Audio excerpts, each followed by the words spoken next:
여러분, 인생을 마무리하면서 마지막으로 남기는 말을 뭐라고 하죠? 유언이라고 하잖아요. 그렇죠? 유명한 유언이 있습니다. 청개구리 어머니의 유언. 청개구리가 하도 말을 안 듣고 항상 거꾸로 하니까 임종을 앞두고 산에 묻지 말고 강가에 묻으라고 어머니가 말씀을 하셨는데, 청개구리는 그제서야 정신을 차리고 그렇게 말을 안 듣다가 마지막 어머니의 유언을 순종하여서 그렇게 비가 올 때마다 강가에 떠내려간 어머니의 무덤을 생각하며 그렇게 울어댔다고 하죠. 우리가 이 유언이라는 이야기들을 많이 또 듣고 또 그런 장면들을 어떤 영화나 드라마, 소설에서 많이 접합니다.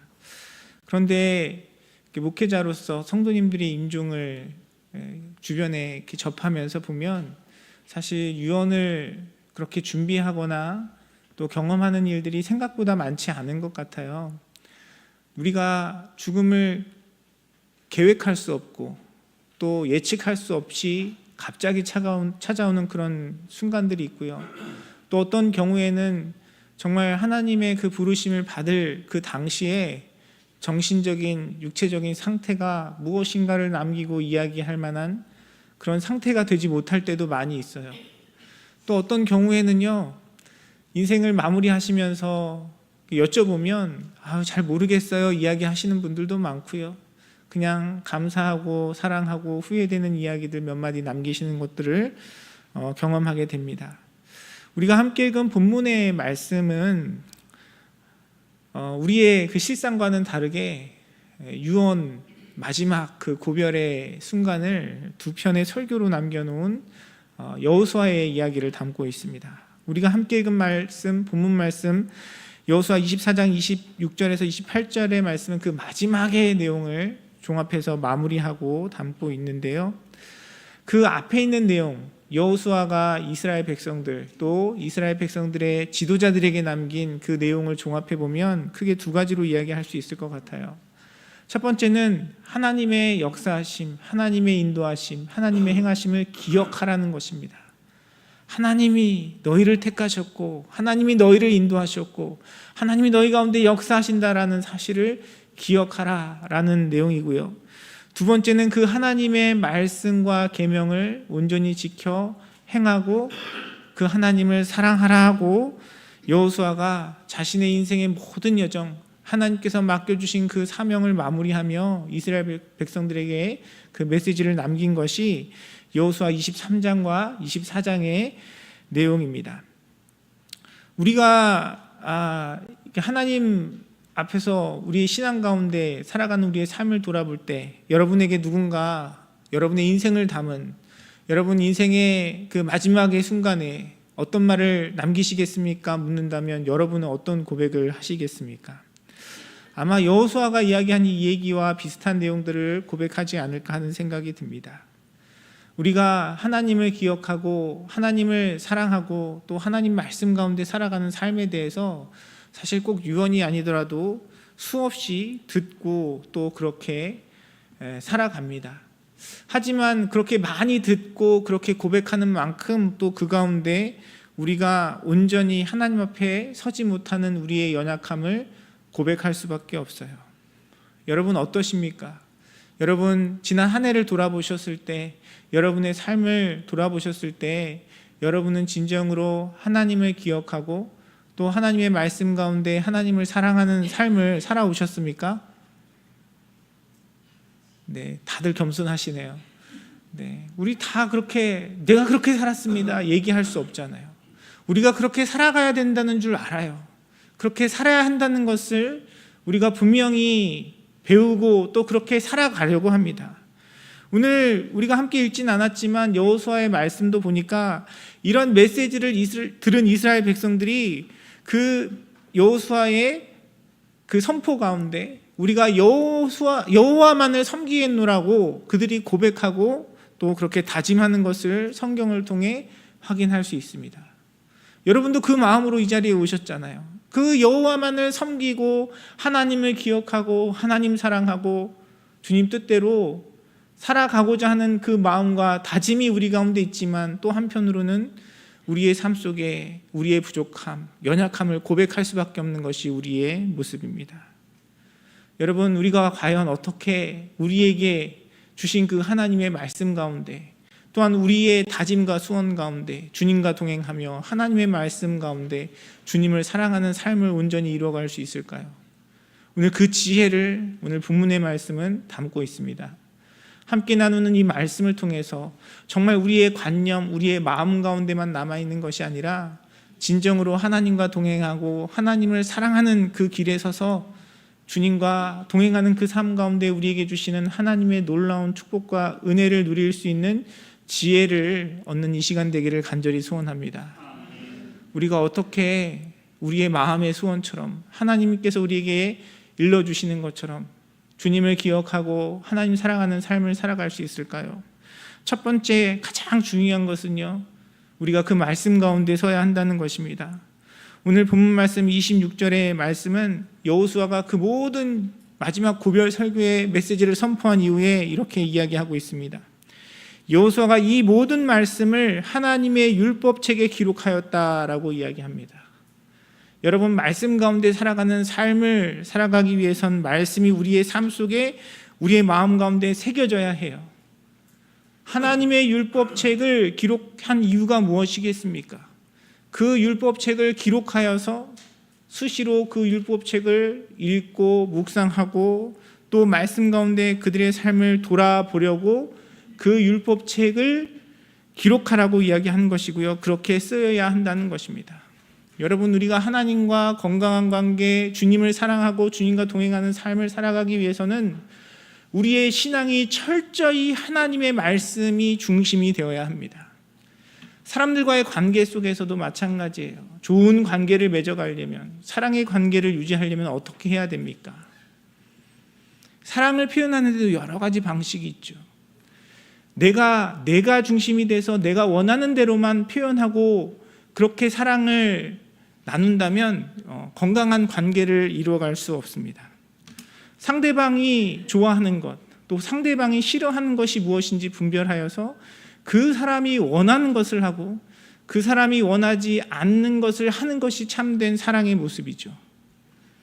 내가 원하는 것을 상대방에게 강요하고 내가 좋아하는 것만 상대방에게 행한다면 그것은 참된 사랑이 될 수 없습니다. 하나님과의 관계도 마찬가지입니다.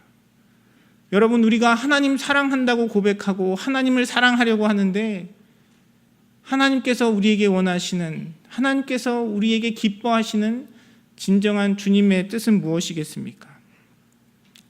우리가 예배하는 것, 주님을 찬양하는 것, 하나님에 대한 사랑의 표현입니다. 너무 귀해요. 그런데 성경은 이것만이 전부가 아니라고 이야기합니다. 성경에 보면요, 하나님께서 하나님의 백성들이 주님 앞에 올려드리는 그 제사와 예배와 찬양에 대해서 그것에 대하여 분노하시고 그것에 대하여 가증히 여기시고 미워하신다라는 내용이 성경 여러 군데에 쓰여 있어요. 이사야에 보면 하나님께서 명령하세요. 헛된 재물을 가져오지 말라. 내가 그것을 가증히 여긴다라고 쓰여 있고요. 아모스 말씀에 보면 너희 절기를 미워하고 멸시한다라고 하나님께서 책망하십니다. 왜냐하면 예배는 드리고 제사는 드리지만 그 가운데 진정한 하나님을 향한 삶의 모습이 없기 때문에 그래요. 잠언의 말씀은 하나님께서 악인의 제사를 미워하신다라고 이야기하고 있고요. 사무엘상 15장의 말씀은 여러분 잘 아시는 것처럼 순종이 제사보다 낫고 듣는 것이 순양의 기름보다 낫다라고 성경은 기록하고 있습니다. 예배가 잘못된 것이 아니라 하나님께서 우리에게 원하시는 예배의 방식, 예배의 삶이 있다는 것이죠. 사랑하는 성도 여러분, 우리가 어떻게 그 하나님의 뜻, 하나님의 마음을 알 수 있겠습니까? 하나님의 말씀이 아니고서는 다른 방법이 없어요. 하나님의 말씀을 통해서 주님의 뜻과 마음이 무엇인지 헤아릴 수 있을 때 우리는 주님이 기뻐하시는 그 길을 갈 수 있는 것입니다. 저와 여러분의 삶 속에 우리가 매일 살아가는 삶의 순간에 우리의 예배 가운데 또한 여러분 개인적으로 성경을 읽고 묵상하는 그 시간을 통해서 하나님의 말씀을 통해 주님의 뜻을 분별하는 지혜로운 자리에 서시는 사랑하는 성도님들의 삶이 되시기를 주님의 이름으로 축원합니다. 우리가 그렇지 않고는 하나님과 건강한 관계, 온전한 관계, 하나님을 기쁘시게 하고 하나님과 사랑하는 그 관계 가운데 설 수 없어요. 여러분, 저는 자랑이 아닙니다. 제가 지금까지 제 아내랑 7년, 8년을 연애하고 또 15년, 16년 넘게 결혼 생활하면서 꽃을 딱 한 번 사줘봤어요. 꽃을 딱 한 번. 첫 데이트할 때, 그 첫 번째 생일, 그때 꽃을 딱 한 번 사주고 그 뒤로는 꽃을 한 번도 사준 적이 없습니다. 어떤 행사나 모임에 가서 아르바이트를 하러 가서 꽃이 남으면 이제 가져다 준 적은 여러 번 있어요. 근데 제가 제 돈으로 꽃을 사준 적은 그때가 처음이자 마지막이었던 것 같습니다. 왜 그랬을까요? 회개해야 될까요? 제 아내는 꽃을 안 좋아하진 않는데 꽃을 돈을 주고 사는 건 굉장히 아까워합니다. 그래서 차라리 그 꽃을 살 돈으로 내가 필요한 것, 원하는 걸 사주는 걸 좋아해요. 만약에 제 아내가 꽃을 받는 것, 그냥 어디서 가져오는 거 말고 사서 준 꽃을 너무너무 좋아했다면 제가 아마 수시로 사다 날랐을 겁니다. 그러니까 사랑한다는 건 그런 거죠. 상대방이 원하는 것, 기뻐하는 것을 하는 것입니다.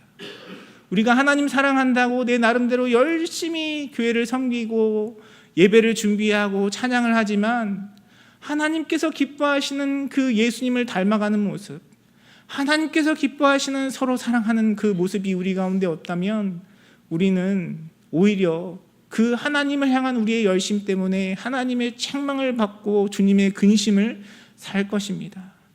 사랑하는 성도 여러분, 주님의 말씀 가운데 하나님의 마음이 어떠한지를 깨닫고 주님이 기뻐하시는 참된 삶의 예배를 주님께 올려드리는 복된 자리에 서시는 사랑하는 성도님들의 삶이 되시기를 간절히 소원합니다. 2025년 며칠 남지 않았어요. 여러분, 올 한 해 여러분 마음 가운데 다짐하시고 계획하신 말씀 묵상의 계획들이 있으셨을 거라 생각이 듭니다. 올해 잘 하지 못하셨다면 여러분 당장 월요일부터 준비하셔서 내년 2026년에는 더욱더 주님의 말씀으로 그것이 성경을 읽는 것이든 큐티가 되었건 필사가 되었던 어떤 방법이든 여러분 즐거워하고 여러분이 잘 하실 수 있는 방법으로 하나님의 말씀과 가까워지시는 여러분의 삶이 되기를 주님의 이름으로 축원합니다. 우리가 그것 없이는 하나님과 온전한 관계를 맺어갈 수 없어요. 더욱 중요한 것은 그렇게 말씀을 묵상하고 주님과 말씀 안에 교제하는 것이 나의 머리에 지식으로만 쌓는 것이 아니라 성령의 감동으로 말미암아 그 말씀이 우리의 심령과 마음 가운데 새겨질 때 우리는 하나님께서 기뻐하시는 복된 삶을 이뤄갈 수 있는 것입니다. 머릿속에 지식으로만 담는 것이 아니라 내가 어떤 일을 결정할 때 내 인생의 중요한 순간에 하나님의 그 기록된 말씀이 우리의 삶의 지표가 되고 기준이 되어서 그 말씀으로 우리의 육체를 쳐서 복종시키고 순종하는 자리에 갈 때 우리는 진정으로 하나님의 축복과 은혜의 자리에 설 수 있는 것이죠. 여러분, 우리가 하나님을 사랑하고 하나님 말씀이 중요하다고 이야기하지만 안타깝게도 많은 경우 우리의 결정이 우리의 감정에 끌려갈 때가 있어요. 때로는 그것이 세상의 가치관과 우리의 논리를 따라 어떤 결정들이 이루어질 수가 있습니다. 또 누군가는 내가 살아온 삶의 경험을 통해서 그 일의 결정이 좌지우지 되는 경우들도 많이 있습니다. 사랑하는 성도 여러분, 하나님의 말씀이 우리에게 선포하면 여러분 그것이 답입니다. 그것이 길이에요. 그 가운데 우리가 핑계하고 그 가운데 우리가 고민할 필요가 없어요. 저와 여러분의 삶 속에 들려주시는 주님의 그 말씀 가운데 그 말씀을 마음에 새기고 우리의 삶을 통하여 하나님과 동행하는 삶을 이뤄갈 때 주님께서 저와 여러분의 삶 가운데 더 크고 놀라운 은혜로 축복하시고 함께 하실 것입니다. 그 은혜 자리에 서시는 우리 믿음의 공동체 되기를 간절히 소원합니다. 여러분, 믿음의 고백으로 아멘 해주셔서 감사해요. 그런데 우리가 사실 이 다짐을 매번 하지만 또 돌아보면 실수하고 넘어지는 우리의 모습을 고백하지 않을 수 없잖아요. 그렇게 주님 말씀대로 살아가겠습니다. 하나님 말씀대로 순종하겠습니다. 다짐하지만 또 넘어지고 실수하는 모습들이 여러분 우리의 삶의 평생에 반복되지 않았습니까? 여호수아가 이스라엘 백성들에게 그렇게 하나님을 기억하고 하나님의 말씀 가운데 순종하고 주님 사랑하라고 이야기했을 때 이스라엘 백성들은 여호와만 섬기겠노라 라고 대답을 했지만, 여러분, 그들이 행한 일들이 있잖아요. 광야의 삶을 통해서 하나님 앞에 불만불평하고 원망하고 그들 가운데 주님을 불신하고, 하나님께서 그렇게 불기둥 구름기둥 만나와 메추라기로 먹이시고 바위에서 물이 나게 하시고 그들을 쫓는 대적들을 수장시키시고 하나님의 놀라운 역사와 능력을 베푸셨음에도 불구하고 그들은 주님 앞에 원망하고 우상숭배하고 늘 실패하는 자리에 섰습니다. 지금 이 여호수아의 말을 듣고 여호와만 섬기겠다고 이야기하지만 그렇게 할 수 없다는 것을 아마 그들은 잘 알지 않았을까 생각이 듭니다. 그렇게 하고 싶지만 할 수 없는 자신들의 연약함을 고백하지 않을 수 없을 거예요. 그래서 우리에게 필요한 것은요, 하나님의 율법과 말씀만이 아니라 그 가운데 하나님께서 우리에게 주신 그 언약의 돌, 증거의 돌이 필요하다는 것을 우리는 기억해야 합니다. 여호수아는 그렇게 말씀을 율법책에 기록한 것뿐만이 아니라 큰 돌을 가져다가 여호와의 성소 곁에 있는 상수리 나무 아래에 세웠다라고 이야기합니다. 이것을 가지고 이스라엘 백성들과 하나님과의 그 말씀의 언약의 약속의 증표로 삼은 것이죠. 그런데 이 돌은 그냥 약속의 증표만이 아니라 이들을 하나님의 말씀으로부터 이스라엘 백성들과의 그 관계 속에서 하나님과의 관계를 이어주고 회복시켜주고 온전케 하는 그 은혜의 수단이었다는 것을 우리는 성경을 통해 확인할 수 있습니다. 늘 말씀드리지만 구약의 역사, 성경에 기록된 모든 것은요, 실제로 일어난 역사인 동시에 하나님께서 우리에게 보여주시는 예수 그리스도의 그림자입니다. 성경에서 이야기하는 돌, 큰 돌 이야기가 많이 나와요. 성경에 보면 여기서 말하는 큰 돌은 우리의 산돌이신 예수 그리스도를 상징한다고 우리가 이해할 수 있을 것입니다. 베드로전서 2장 4절에서 8절 말씀에 보면 예수님에 대해서 산돌이신 예수 그리스도라고 이야기합니다. 고린도전서 10장 4절은 반석으로 표현하고 있어요. 마태복음 21장 42절에서는 예수님이 우리의 머릿돌이 되신다, 건축자의 건물의 머릿돌이 되신다라고 이야기합니다. 성경은 돌에 대한 이야기가 많이 나오고요, 그 돌은 우리의 구세주가 되신 예수 그리스도를 상징합니다. 그 돌이 어디에 세워졌냐면 성소 곁에 있는 상수리나무 아래에 세워졌다라고 이야기합니다. 상수리나무, 이 나무가 상징하는 것은 하나님의 임재를 상징합니다. 하나님의 임재가 있을 때 그 가운데는 하나님의 언약과 심판이 있죠. 여러분, 하나님의 임재, 하나님의 언약과 하나님의 심판, 그것을 상징하는 나무가 무엇이겠습니까? 이것이 십자가다라고 이야기할 수는 없지만 성경이 그렇게 우리에게 설명하고 있지는 않지만 자연스럽게 우리는 나무에서 저주를 받으신 예수 그리스도를 떠올릴 수밖에 없어요. 여러분, 우리가 율법으로만 주님 앞에 온전하여질 수 없습니다. 하나님의 말씀을 듣고 하나님의 말씀을 배우고 그 말씀을 지키려고 아무리 우리의 힘과 능력으로 부단히 애써도 늘 넘어지고 실패하는 우리 자신을 고백할 수밖에 없어요. 그래서 우리에게 필요한 것이 무엇입니까? 예수 그리스도의 은혜가 필요한 것이에요. 우리의 큰 돌이 되어주신 예수 그리스도가 우리에게 필요한 것입니다. 우리를 위해 하나님의 그 거룩하심과 그 온전하심 속에서 우리의 죄악과 허물을 감당하시고 우리 대신 그 죄값을 치르신, 나무의 저주를 받으신 예수 그리스도의 은혜가 우리 가운데 필요한 것이에요.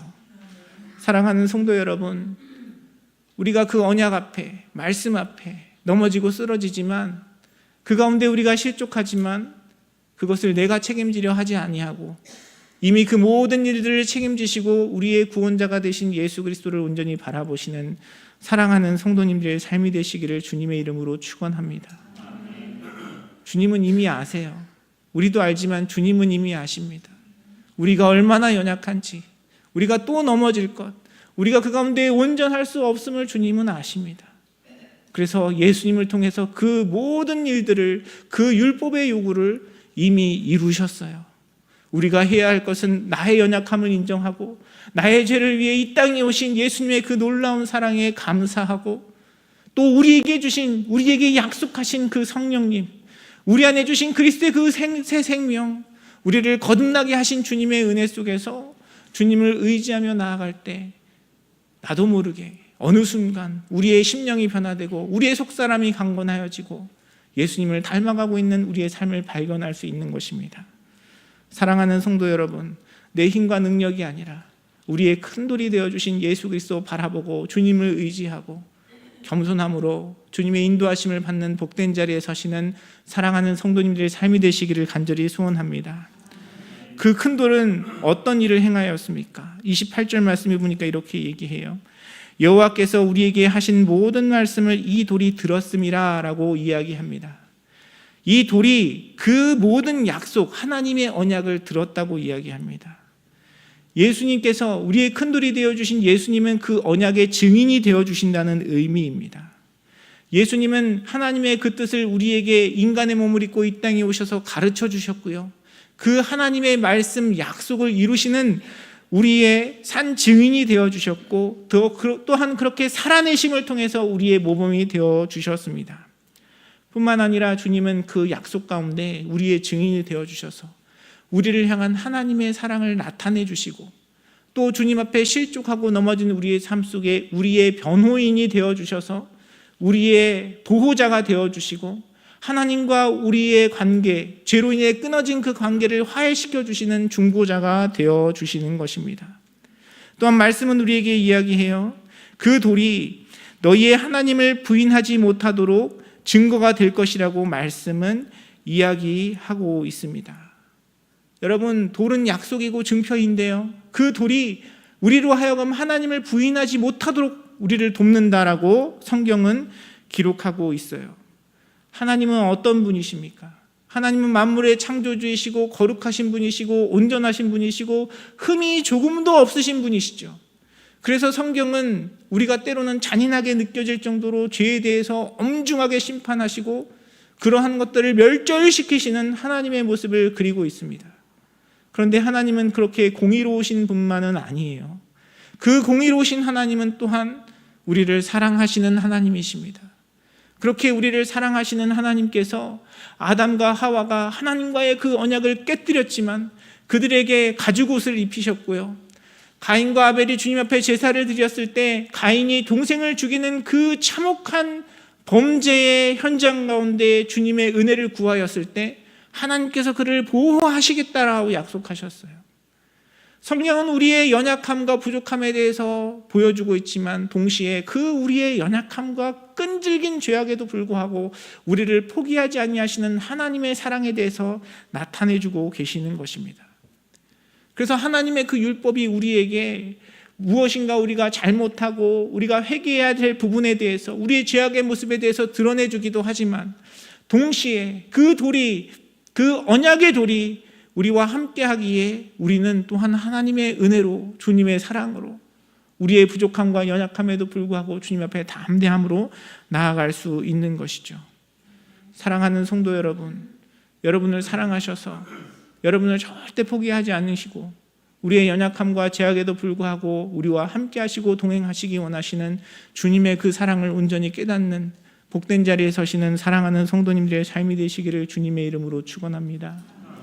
이 예배 자리에 나오셔서 다른 신을 섬기거나 다른 종교에, 다른 우상에 내 마음이 더 뺏겨서 살아가시는 분들은 없으리라 생각이 들어요. 그런데 하나님을 부인한다는 것은 내가 다른 신을 섬기고 세상의 그 악한 신들을 섬기는 것만을 이야기하는 것이 아니라 내가 주님을 제대로 알지 못한다면 그것도 하나님을 부인하는 것이 될 수 있고요. 나를 향한 하나님의 사랑을 온전히 깨닫지 못한다면 그것도 우리가 하나님을 부인하는 일이 될 수 있다는 것을 우리는 기억해야 합니다. 이스라엘 백성들 이미 광야의 삶을 통해서 그 가나안 땅의 정복을 통해서 그들과 함께 하시는 주님의 능력을 경험했잖아요. 그리고 그 하나님께서 주시는 유업을 누리고 있는 자들입니다. 그들에게 왜 하나님을 부인하지 않도록 여호수아가 경고하고 있겠습니까? 우리는 하나님 바라보는 그 일 가운데 온전히 서지 않으면 언제 넘어질지 모르는 연약한 자들입니다. 그래서 그 주님의 율법과 함께 우리의 큰돌이 되어주신 예수 그리스도를 온전히 바라봐야 하는 것이에요. 요한일서 3장 23절의 말씀은 이렇게 이야기합니다. 그의 계명은 이것이니 곧 그 아들 예수 그리스도의 이름을 믿고 그가 우리에게 주신 계명대로 서로 사랑할 것이니라 라고 말씀은 우리에게 이야기합니다. 하나님이 주신 계명, 율법이 무엇입니까? 그냥 착하게 살고 다른 사람 사랑하고 좋은 사람이 되라가 우리에게 율법이 아니에요. 하나님의 거룩을 이루는 삶을 우리에게 이야기합니다. 그런데 우리는 그럴 능력이 없잖아요. 하나님의 거룩 가운데 매일 넘어지고 쓰러지는 것이 우리의 모습이잖아요. 그렇다면 우리가 해야 할 일은 무엇이겠습니까? 우리의 약속의 증인이 되어주신 우리의 큰돌이 되신 예수 그리스도를 온전히 붙들며 살아갈 때 우리는 하나님께서 우리에게 요구하신 그 뜻을 온전히 이루는 복된 자리에 설 수 있는 것입니다. 그래서 성경은 우리에게 이야기해요. 계명은 다른 것이 아니라 바로 예수 그리스도를 믿는 믿음이고, 그 믿음 가운데 나를 사랑하신 주님의 사랑을 깨닫고 우리도 예수님을 닮아 사랑하며 살아가는 것이 우리를 향한 주님의 뜻이라고 말씀은 선포하고 있는 것입니다. 사랑하는 성도 여러분, 주님의 그 약속 굳게 붙들고 예수 그리스도를 바라보며 하나님의 말씀 가운데 우리를 향한 주님의 뜻을 온전히 이루어 하나님께서 우리 인생 가운데 계획하시고 우리 가운데 일하시는 그 놀라운 축복을 온전히 누리시는 사랑하는 모든 성도님들의 삶이 되시기를 주님의 이름으로 축원합니다. 오늘 본문 말씀 28절은 이렇게 마무리해요.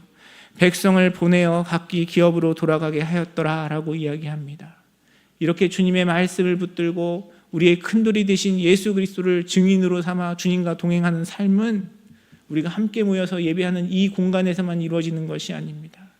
내가 주님의 말씀으로 주님의 뜻에 따라 하나님의 뜻과 하나님의 마음과 하나님의 사랑이 내 마음을 주장하여 하나님께서 우리에게 허락하신 우리의 가정과 일터와 모든 관계 속에서 우리의 삶의 예배를 통해 하나님의 말씀을 우리 마음에 새기고 성령의 인도하심 속에서 순종하며 살아가는 것이 우리를 향한 주님의 뜻인 것입니다. 주님의 그 뜻을 온전히 이루어 정말 주님과 동행하며 주님의 사랑 안에 하나님께서 저와 여러분의 인생 가운데 허락하신 놀라운 축복과 은혜를 더욱더 풍성히 누리시는 우리 사랑하는 성도님들의 삶이 되시기를 주님의 이름으로 축원합니다.